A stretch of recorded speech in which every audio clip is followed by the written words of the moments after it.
Assalamu alaikum everyone. Welcome to Quantum Mechanics 1, chapter number 4, lecture number 6. The potential step, case 2 for E less than V naught, और उसका आज हम part 2 discuss करेंगे। इससे previous part में हमने जो उसका प्लेन वेव सोल्यूशन डिफाइन किया था रीजन 1 और रीजन 2 में, और हमने देखा था कि रीजन 1 में उसका प्लेन वेव बिहेवियर बिल्कुल वैसा ही होगा जैसा कि E greater than V not के लिए था, लेकिन उसका जो रीजन 2 था उसमें उसका जो पार्टिकल बिहेवियर था वो एक्सपोनेंशियली डिकेइंग बिहेवियर था, उसमें कोई ऑसिलेशन नहीं थी, वहाँ वेव फॉर्म वो परफॉर्म नहीं कर रहा था, और मैथमेटिकली अगर हम उसको कहें तो उसके अंदर एक्सपोनेंशियल पावर में आयोटा नहीं था। तो अब हम देखते हैं कि उन प्लेन वेव फॉर्म को लेकर चलें और उन पर बाउंड्री कंडीशन अप्लाई करें तो रिफ्लेक्शन और ट्रांसमिशंस के क्या रिजल्ट्स आते हैं। तो सबसे पहले बाउंड्री कंडीशन की बात करेंगे।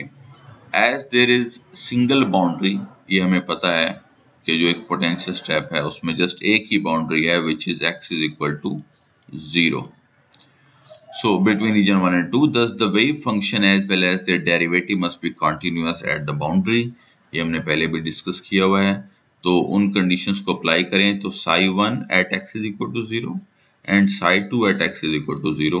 तो ये psi1 की वैल्यू है वेव फंक्शन की, और ये psi2 सेकेंड रीजन का वेव फंक्शन है which was minus k2 prime 0. तो यहाँ x की जगह 0 पुट करेंगे तो ये एक्सपोनेंशियल 0 जो है ये 1 के इक्वल होता है, ये 1 हो जाएगा, ये भी 1 हो जाएगा, ये भी 1 हो जाएगा। तो आपके पास बचेगा a plus b is equal to c. So this is your first value of mathematical equation from boundary condition. अब वेव फंक्शन पर बाउंड्री कंडीशन अप्लाई की है, अब उसके डेरिवेटिव पर भी अप्लाई करते हैं। डेरिवेटिव पर अप्लाई करेंगे, अगेन हमने पढ़ा था एक्सपोनेंशियल की पावर जो है वो उसके साथ मल्टीप्लाई होगी जब उसके डेरिवेटिव लेते हैं। तो और 0 पुट करेंगे x की जगह पर तो ऑफ कोर्स ये 1 हो जाएगा, ये भी 1 हो जाएगा, ये भी 1 हो जाएगा, यहाँ माइनस k2 प्राइम रह जाएगा, और इस तरह से आपके पास ये इक्वेशन आ जाएगी। इस इक्वेशन के बाद आप उसको रीअरेंज करेंगे। यहाँ आप देखें कि c की वैल्यू को, ये हमने पढ़ा है a plus B is equal to C, तो c की वैल्यू की जगह हमने लिख दिया a प्लस बी, यानी कि इस इक्वेशन को हमने यहाँ यूज किया है। सो उसके बाद जो a वाली टर्म्स हैं उनको लेफ्ट साइड पर रख लिया, और जो b वाली टर्म्स थी वो राइट साइड पर हमने शिफ्ट कर ली, उनको रीअरेंज कर लिया जस्ट। फिर हमने कॉमन ले लिया a और b को, और फिर वहां से हमने b ओवर a को सेपरेट कर लिया है, और हमारे पास ये टर्म आ गई है। आपको पता है b ओवर a हमने लास्ट टाइम भी कैलकुलेट किया था, उसके बाद c ओवर a भी कैलकुलेट किया था। ये बेसिकली रिफ्लेक्शन और ट्रांसमिशन को कैलकुलेट करने की बेसिक कंडीशंस हैं कि हम इनको कैलकुलेट करें, फिर इनकी वैल्यूज को हम यूज करके रिफ्लेक्शन ट्रांसमिशन कैलकुलेट करते हैं। सो नेक्स्ट अब वो कहते हैं कि इस इक्वेशन को यूज करते हुए, कौन सी इक्वेशन है ये, दिस वन।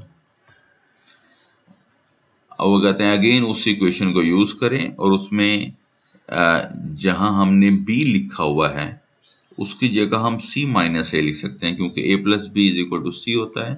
तो यहाँ से अगर हम b को सेपरेट करें तो c इधर आएगा तो ये नेगेटिव का हो जाएगा, सो c माइनस a।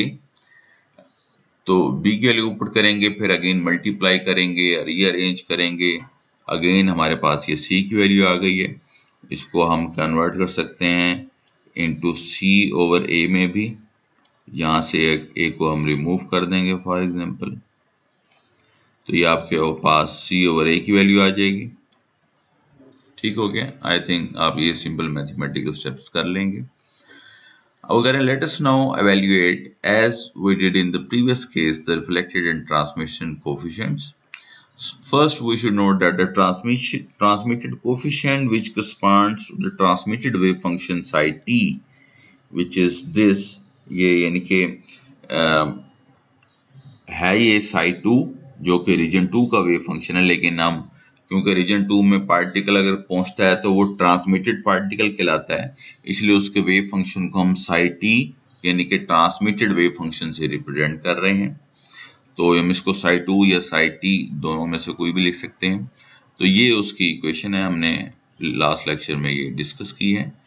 तो वो कहते हैं कि ये जो है इक्वेशन ये प्योरली फंक्शन है साई टी और साई टी कॉम्प्लेक्स का, जो कि इक्वल होंगे एक दूसरे के, क्योंकि इसमें आयोटा नहीं है, कांस्टेंट टर्म है, तो उसका कॉम्प्लेक्स ले लें तो एज इट इज रहेगा।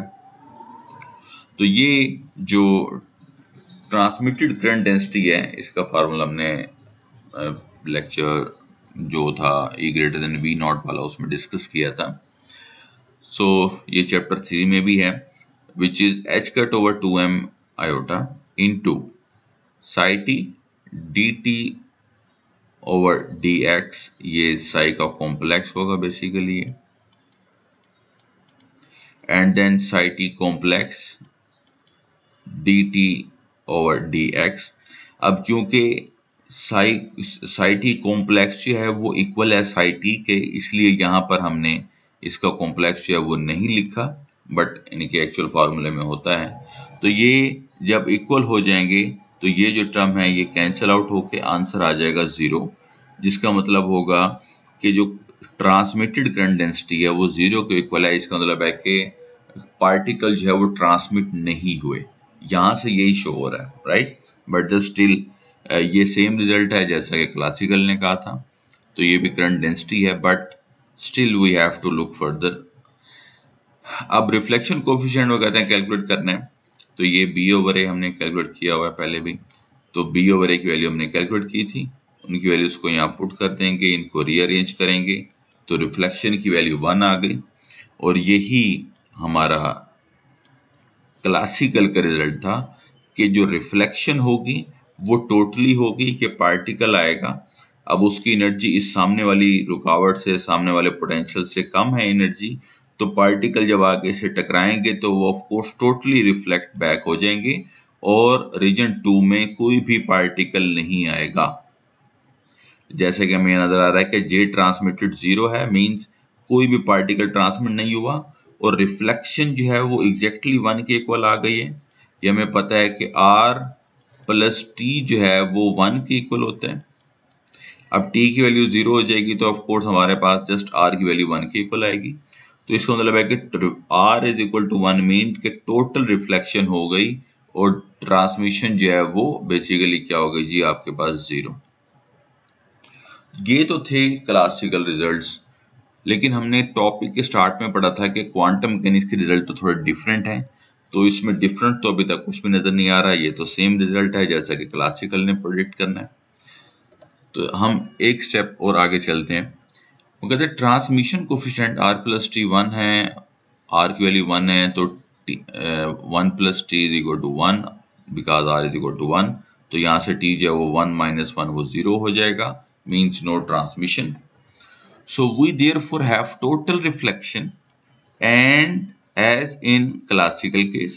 So there is however a difference with the classical case. While none of the particle can be found classically in region x greater than 0. तो क्वांटम मैकेनिकली जो है इसका मतलब ये है there is a non-zero probability in region 2. वो कह रहे हैं कि अगर पार्टिकल रीजन 2 में नहीं जा रहा तो इसका मतलब ये है कि अगर हम पार्टिकल को वहां ढूंढने की कोशिश करें, यानी कि उसकी प्रोबेबिलिटी कैलकुलेट करें, तो आंसर क्या आना चाहिए, प्रोबेबिलिटी 0, कि वहां पर पार्टिकल नहीं है, means there is no chance of finding the particle in region 2। ठीक हो गया। तो इस चीज को फर्दर कंफर्म करने के लिए हम क्या करते हैं कि जो ट्रांसमिटेड वेव फंक्शन है उसकी हम प्रोबेबिलिटी कैलकुलेट कर लेते हैं, पी।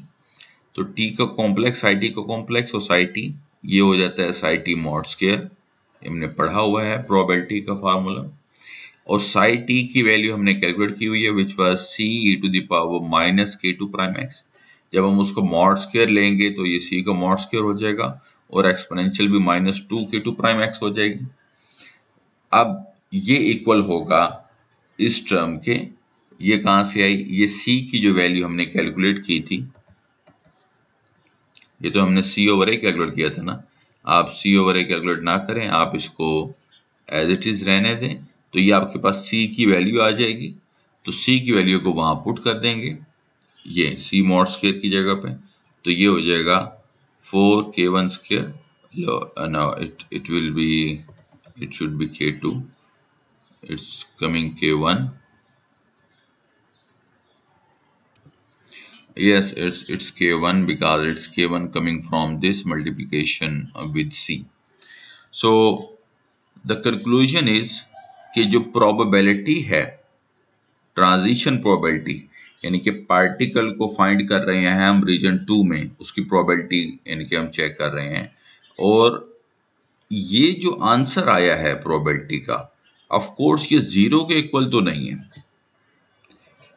मैथमेटिकली इसमें कोई भी टर्म ऐसे नहीं है जो मल्टीप्लाई होके ये डिवाइड होके उसको 0 कर दे।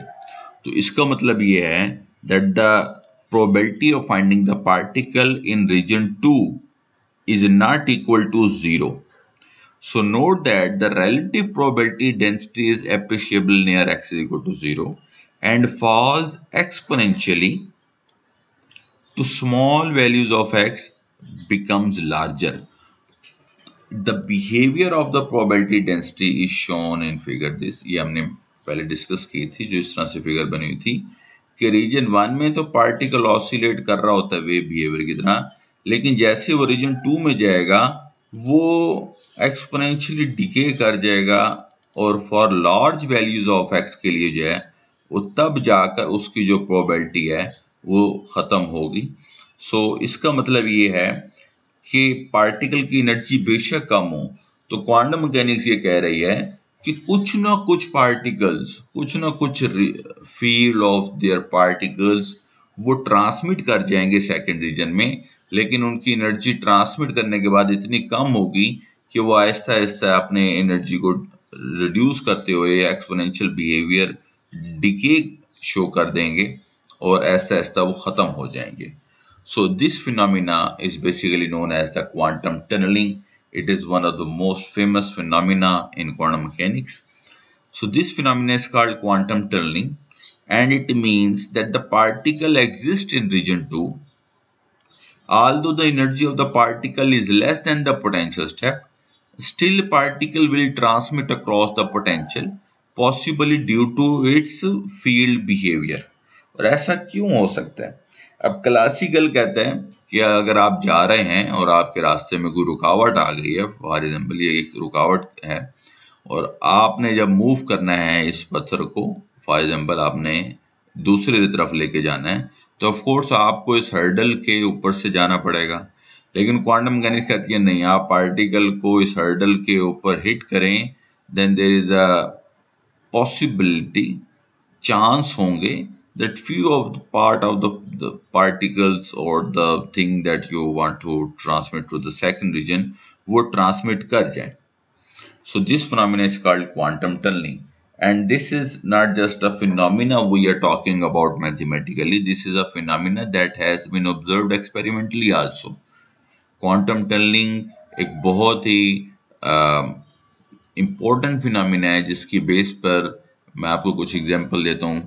फॉर एग्जाम्पल सूरज में जो न्यूक्लियर रिएक्शन हो रहे हैं जिसकी वजह से लाइट प्रोड्यूस हो रही है वो क्वांटम टनलिंग की वजह से हो रहे हैं।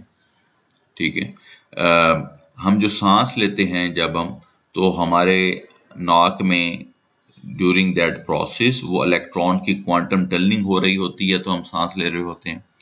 इसी तरह से पौधे भी जो हैं वो अपने प्रोसेस में क्वांटम टनलिंग कर रहे होते हैं। There are many examples of quantum tunnelings that has been observed so far, और quantum tunneling का फिनोमिना अगर ना होता तो माइक्रोस्कोपिक वर्ल्ड शायद एग्जिस्ट ही ना करता, या आप यूं कह लें कि one of the major difference between the classical mechanics and quantum mechanics is the phenomena of quantum tunneling। कि क्लासिकल मैकेनिक्स ये कहती है कि अगर आपके सामने कोई दीवार है और आप एक बॉल को इस दीवार पर हिट कर रहे हैं तो ये हमेशा रिफ्लेक्ट बैक होगी, लेकिन क्वांटम मैकेनिक्स कहती है कि नहीं, ऐसा नहीं है, हो सकता है कि उसका कुछ हिस्सा जो है वो दीवार के दूसरी तरफ भी चला जाए। So this is the simplest definition of quantum tunnelling, that when a particles have energy less than the potential, still there is a chance that the particle may transmit into the second region. That's it. So thank you very much for your time, and these lectures are given from this book Quantum Mechanics 1 by Teach Yourself Quanta Publishers. You can order the book from this contact number. It's available only for Pakistan at the moment. So read it and comment below if you have any question. And in next lecture we will discuss the potential well, जो कि potential step का एक और step आगे है, तो उसमें भी इस तरह के कुछ फिनोमेना हम डिस्कस करेंगे, although similar but a little bit different more. Thank you very much.